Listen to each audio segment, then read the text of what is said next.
সমস্ত শুকরের বাচ্চা দুধ পান করতেছিল, কিন্তু একটি বাচ্চা দুধ পান করার জায়গা খুঁজে পাচ্ছিল না। তাই সে তার মার কাছে গিয়ে তার মার কান ধরে টানছিল। তখন বাচ্চাটা একটা গরুর বাচ্চা দুধ খেতে দেখে। বাচ্চাটা দৌড়ে সেখানে চলে যায় আর লাফিয়ে লাফিয়ে গরুর দুধ খাওয়ার চেষ্টা করে।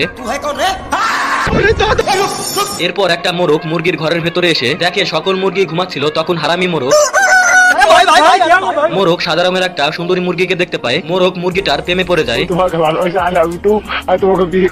মোরগটাকে লাইন মারতে দেখে ফার্মের সকল পশু পাখি চিল্লিয়ে ওঠে। শুকরের বাচ্চাও চিল্লিয়ে ওঠে। তখন আবার ভেড়ার বাচ্চাও চিল্লিয়ে ওঠে। ফার্মের সকল পশু পাখি মোরগকে লাইন মারতে দেখে মজা নিচ্ছিল। তখন ফার্মের মালিক খাবার দিতে আসে। সকল পশু পাখি দৌড়ে খাবার খেতে আসে। এই শুকর তো তার বাচ্চাকে ফেলে রেখে চলে আসে। তখন সেই বাচ্চাটা আবারও দুধ খেতে পারতেছিল না। দুধ খেতে না পারার কারণে বাচ্চাটা বড় শুকরদের সাথে খাবার খাচ্ছিল। তখন সেখান থেকে বাচ্চাটাকে তাড়িয়ে দেওয়া হয়। এরপর শুকরের বাচ্চাটা মুরগির এখানে খাবার খেতে আসে। মুরগিগুলো বাচ্চাটাকে ঠোকর মেরে তাড়িয়ে দেয়। অসহায় বাচ্চাটা দৌড়াতে দৌড়াতে একটা লাঠির সাথে ধাক্কা খায়। তখন বাচ্চাটার উপরে অনেকগুলো ভুট্টা পড়ে। তখন সে আনন্দের সাথে ভুট্টাগুলো খেতে থাকে।